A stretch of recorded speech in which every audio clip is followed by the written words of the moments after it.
Fourth grade was the first time I had a firearm pulled on me. Like my wife always says, we all got stories, man. 95% of the nearly 2 million incarcerated people in the U.S. will at some point be released.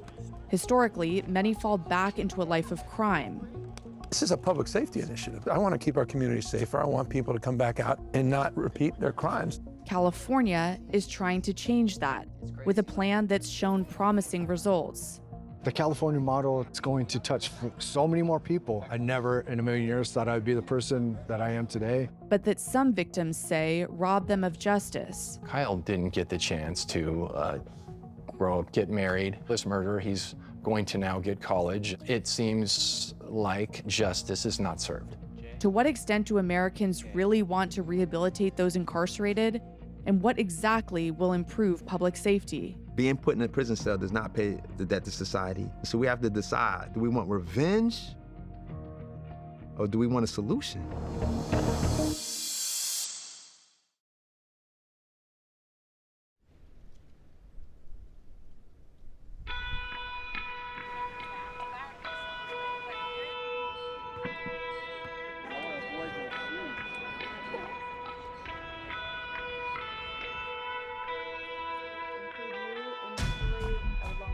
Hey, welcome to the ASL class here in San Quentin. Good to see you guys here. It's nice to see the PLMP, Peer Literacy Mentors, stepping up to learn a language for the deaf community here. You want to open your books and study some signs in the book? Ask. Ask. Counselor and counsel. Building. Building. Awesome. Education. That's right. Education. While serving a 57-year sentence, Tommy Wickard started this sign language class in honor of his brother Mike, who is deaf. Tommy and his brother couldn't speak for 10 years because they didn't have access to video calling, motivating Tommy to work with the deaf community at San Quentin. Childhood, I always thought it was great. I was always loved. I never needed or wanted for anything. However, in the public schools, I was labeled as the big dumb kid. I failed at education. I had a learning disability. I was in special ed. And so the kids would pick on me. And when I learned that if I hit somebody, that I could have a whole new friends. I didn't have to be accepted with the smart kids. You learned from an early age that actually being violent was a good thing. Yeah. Tommy was convicted of several violent felonies, including voluntary manslaughter. While serving time at the LA County Jail, he got involved in gangs. Because I was living by that gang belief system, I had murdered my homeboy, Tim Carter. And I pled guilty. I said, give me anything without a life sentence. And in my transcripts, it said, if you live longer than any human ever has, then you'll be free again. For years, government approach to criminal justice in the U.S. has swung between punishment and rehabilitation. Today, the U.S. is dealing with the consequences of one of the most dramatic swings toward punishment in modern history. The way to fight crime is to put criminals in jail and keep them there. Tough on crime policies increased the U.S. prison population by nearly 700% in 4 decades, disproportionately impacting communities of color. As governor, I've opened 5 new prisons. Tonight, I propose that we offer $2 billion worth of bonds to build 6 more. Let's go. In recent years, California state leaders have recognized that guys like Tommy are costing taxpayers $125,000 per year. Once released, many of them again jeopardize public safety, land back in the system, and end up costing the state all over again. So in 2023, Governor Gavin Newsom announced a plan to reduce long-term costs with one simple concept: rehabilitate inmates. San Quentin, a prison housing nearly 3,400 people, is ground zero for this initiative. We want to be the preeminent restorative justice facility in the world. That's the goal. San Quentin is iconic. San Quentin is known worldwide. If San Quentin can do it, it can be done anywhere else. Just comment it out. Okay. So then that way that code is still there. Incarceration facilities across the state are scaling up their educational and work programs that range from graduate courses to coding. But some of the most transformative programs offer trauma-based therapy and restorative justice, a practice that aims to repair the harm an offender has caused with input from victims. The transformation of San Quentin alone will cost taxpayers nearly $240 million. I reached out to the governor, who I have an extended family connection with, and he agreed to an interview. You embarked on an ambitious plan, the California model. What is it? Well, it's about reinventing public safety. It's about addressing the reality that 95% of prisoners in the California system are going to be released back into the community. Are they going to be released as more participatory citizens? Are they going to be released healthier than they came in, or more broken? And the reality is the recidivism rates are still ridiculously high. You reincarcerate them, the costs associated with that.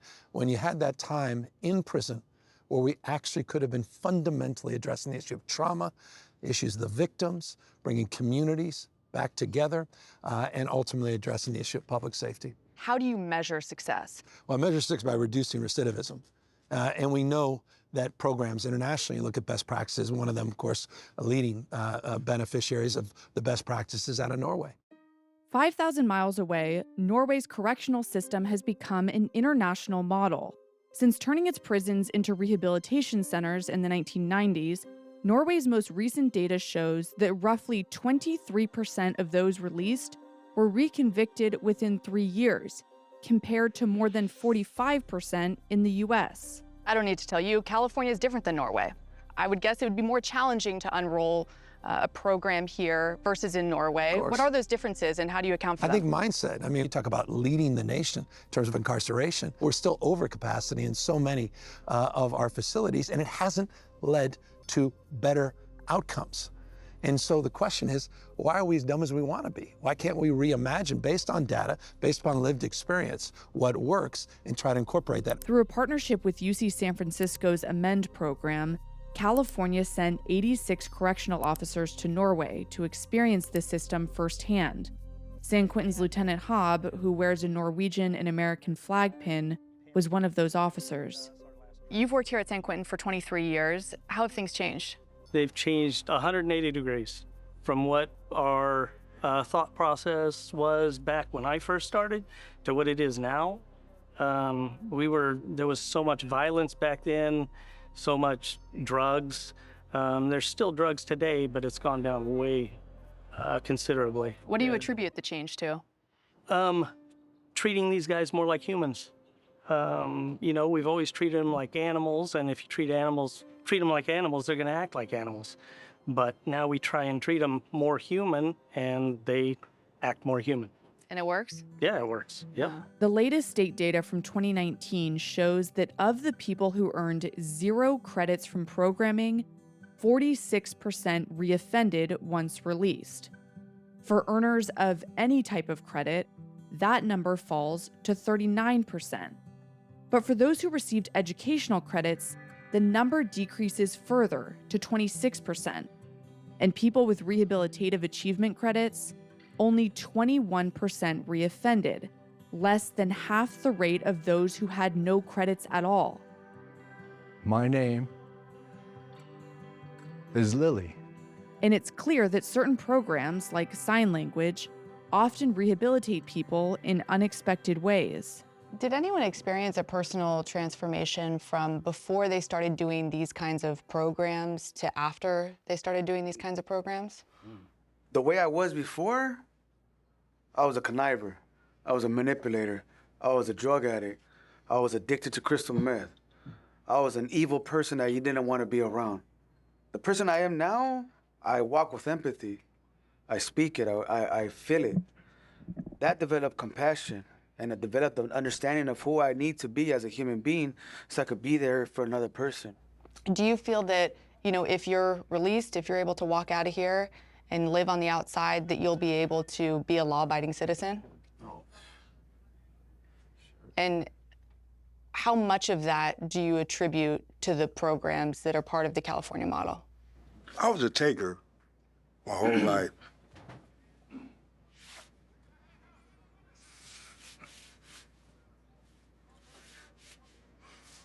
Take your time.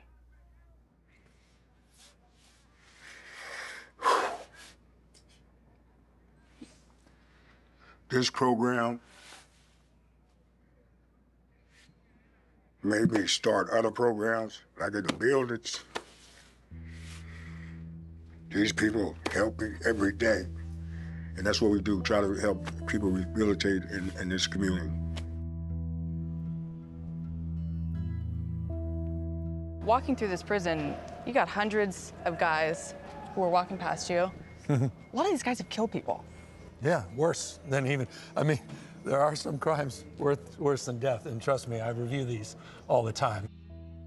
Does it ever make you nervous walking through here? It doesn't make me nervous walking through here. It makes me nervous that so many people are walking out of here every single year. This is a public safety initiative. I mean, I want to keep our community safer. I want people to come back out and not repeat their crimes. And we're looking at this from all perspectives, not only from, the issue, the morality and issues broadly of public safety, but also looking to make sure that we're using our resources more wisely. Public opinion has shifted drastically on criminal justice reform. A national 2022 survey found the majority of victims of violent crime believe those who commit crimes should be rehabilitated rather than punished. Still, many victims are skeptical of reforms like the California model. I do feel like the California model is chipping away at the justice that we're supposed to receive. Prison, it should not be an easy place. It should be punitive, and that's part of justice being served.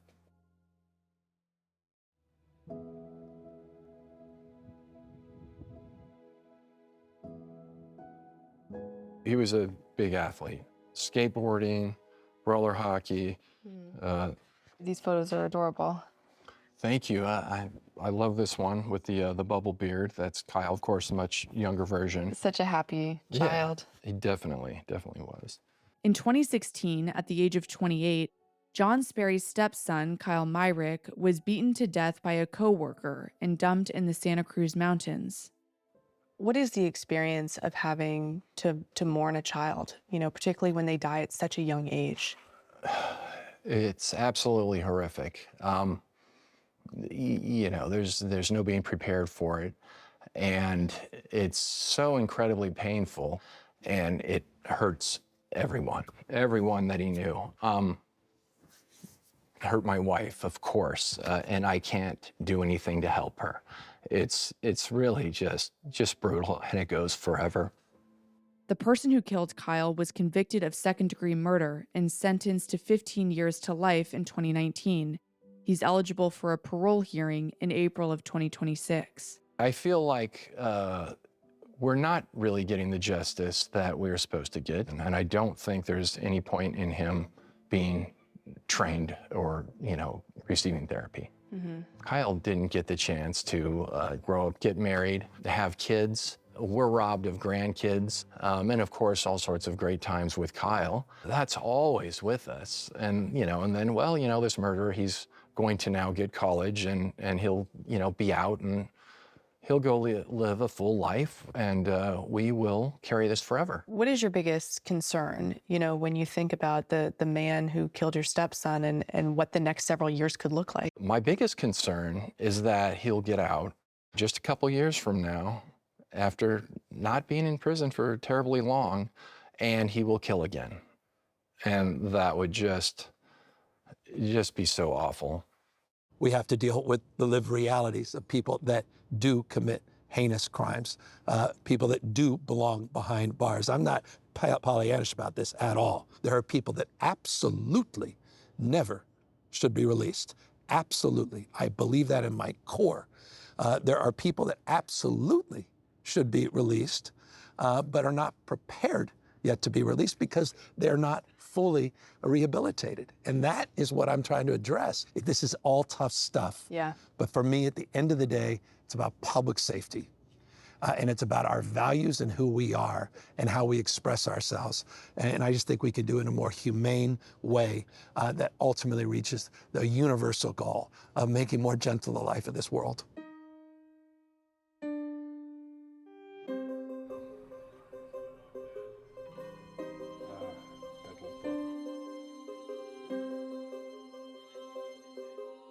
I came home from a felony conviction. I was doing the right thing for a couple of years, but I hit a point where I lost my job.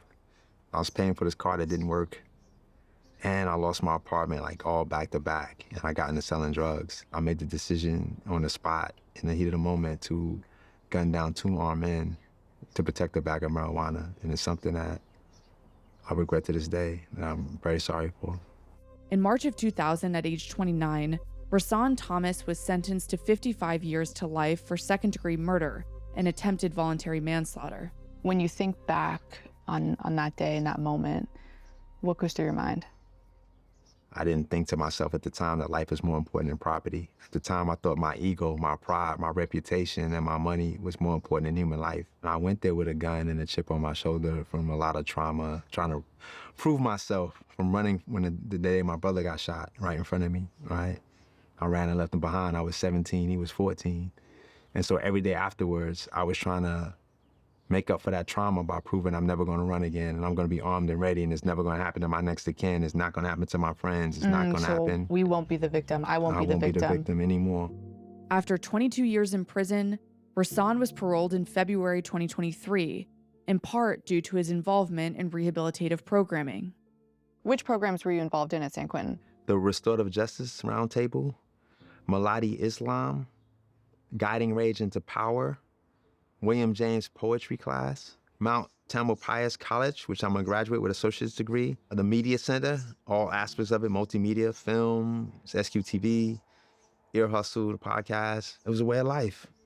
Since Rasan's release last year, he's led a crime-free life, writing, making films, leading his nonprofit, and continuing to collaborate with the San Quentin Media Lab. Do you think the trajectory of your experience in prison would have been different or shorter if you were offered these programs earlier?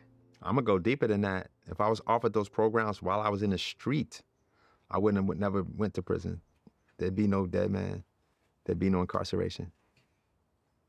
There are a lot of folks, including victims' families, who say, incarcerated folks shouldn't have access to these programs. What do you say to that?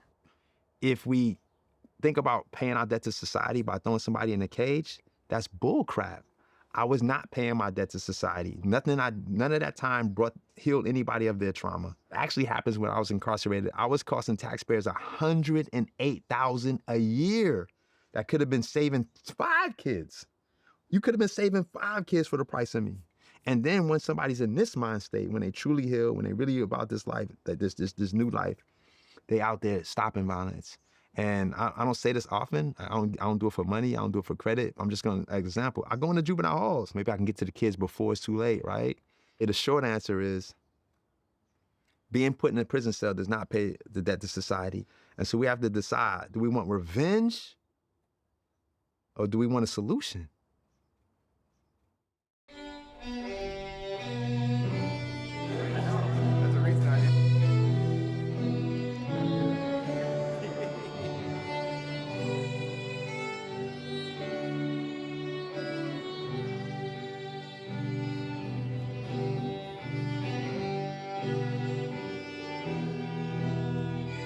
I want to give you extra congratulations to all these students here right now. Tommy Wickard's sign language class has graduated more than 60 people and has impacted many others, including Rasan. V, W, X, Y, and draw the Z. Z.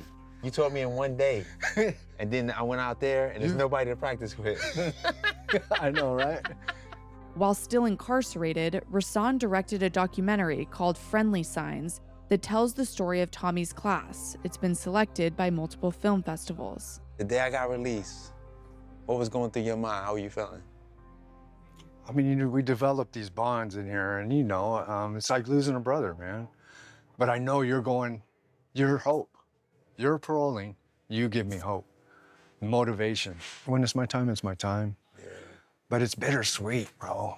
It's bittersweet because it's like understanding victim impact, And I know you went through it too. I mean, do I really deserve it? Yeah, I wrestle with all that too because I'm having too much success. It feels like it's not fair. Yeah. But I would say this, I haven't forgotten. You sitting here feeling sorry for yourself is not healing anybody. No. It's not bringing anybody back to life. Yeah. I work ridiculous hours. I probably work 70 hours a week because I'm driven by remorse. Right. I know how much I owe. And so that's how you use it. So don't feel sorry for yourself. Don't forget what you owe, but find a better way to pay it than sitting in the cell. For sure. I'm an asset to this community. I'm going to be an asset out there as well.